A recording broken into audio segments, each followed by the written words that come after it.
So, when I say lab safety, what's the first thing that pops into your head? Probably a long list of don'ts, right? But what if safety isn't just about following instructions? What if it's a way of thinking? That's what we're going to dig into today. How understanding the why behind the rules totally flips the script on how we approach science, making it safer and, honestly, way more innovative. I mean, think about it. The line between a Nobel Prize winning discovery and, well, a total disaster can be razor thin. So, what is it? What's the one thing that protects the scientist, the research, and the breakthrough itself? And here it is, laboratory safety. It sounds formal, but it's really just a system. It's a whole collection of good habits, all aimed at one thing, making sure things don't go wrong. Yeah, it's about protecting people for sure, but it's also about the expensive gear, the environment, the whole shebang. This is our starting point.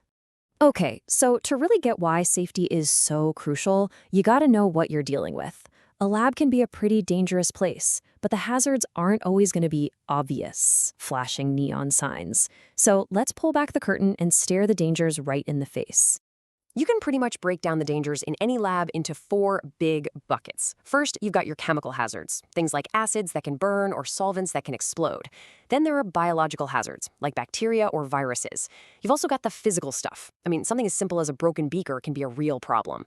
And of course, there's always the risk of fire or electrical shock. Each one of these needs our full attention. And this is a really important distinction to make, okay? A hazard is the thing. It's the bottle of flammable liquid just sitting there. But risk is the chance that that bottle is going to cause a problem, like actually catching on fire. Look, you can't get rid of all hazards in a lab. That's just not possible. The real goal is to squash the risk and get it as close to zero as we possibly can. So, what's the bridge between a potential hazard and an actual accident? Well, you're looking at it. It almost always comes back to us, to people. See a pattern here? Not enough training, not paying attention, forgetting to wear your gear. This stuff isn't random lightning strikes, you know?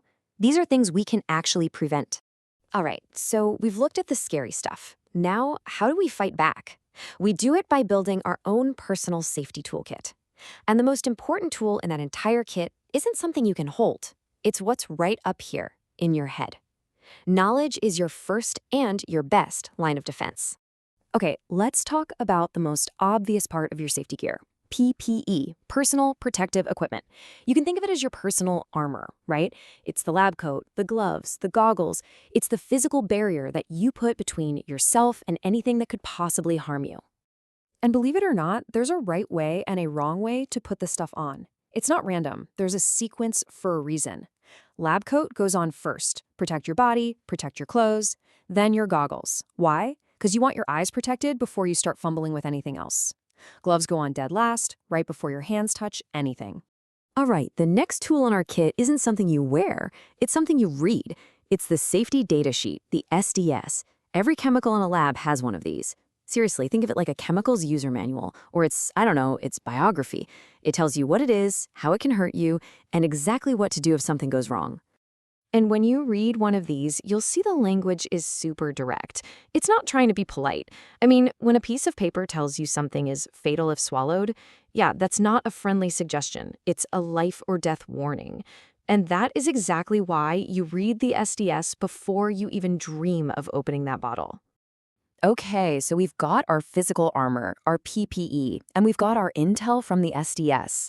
Now we can get into the rules, the actual day-to-day actions that put our safety toolkit into practice.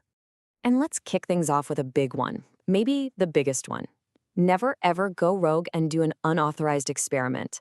This is not about killing creativity, it's about avoiding chaos. When you do something that's not approved, you're introducing unknown risks. And surprises in a lab? Almost never a good thing. This one might sound like a no-brainer, but you would be shocked at how important it is. Label. Everything. That beaker with the clear liquid in it, is that water? Or is it a crazy strong acid? You have no idea. That's a gamble you just don't take. A 2-second label prevents a trip to the emergency room. The lab is a workspace, right? And that means some of our normal everyday habits have to be left at the door. No coffee, no snacks, no water bottle at your bench. You don't want to accidentally ingest something you shouldn't. And no running. A lab is a place for slow, careful, deliberate movement. Rushing things is just a recipe for disaster. We've already touched on PPE, but this is the hard and fast rule. You wear it. all the time. No excuses. Lab coat, goggles, the works. And hey, don't forget your feet. Closed-toe shoes are non-negotiable. They protect you from chemical spills and anything you might drop. This rule has 0 exceptions. And this is the last thing you do every single time before walking out that door. It's all about making sure you don't take any nasty, invisible hitchhikers home with you on your skin. It protects you, and it protects everyone you interact with after you leave. Look, even when you do everything right, stuff can still go wrong. Accidents happen. And when they do, the absolute worst thing you can do is panic. You need a plan. First, you let people know what's happening. You know where the fire extinguisher is, you know where the exits are. You follow the procedure. And you report everything. I don't care how small you think it is, report it. Okay, so we've gone through hazards, tools, and rules. But if we stop there, we've missed the whole point. Real, lasting safety isn't just a checklist you run through. It's a culture. It's a shared belief where everyone in the room is looking out for everyone else. It's about creating an environment where it's okay to say, hey, I almost messed up, without worrying about getting in trouble. Because those almosts are the free lessons that prevent the big disasters. And that really brings us to the main idea here. Safety isn't some obstacle you have to get around to do the cool science. No way. It's the foundation you build all that cool science on. It's what gives us the freedom and the confidence to explore and make amazing discoveries. So I want to leave you with a final thought. It doesn't matter if you're in a high-tech lab, a wood shop, or even just cooking in your kitchen, the core ideas are exactly the same. Know the dangers, use the right gear, and look out for each other. So think about it. How can you champion this mindset in your own world?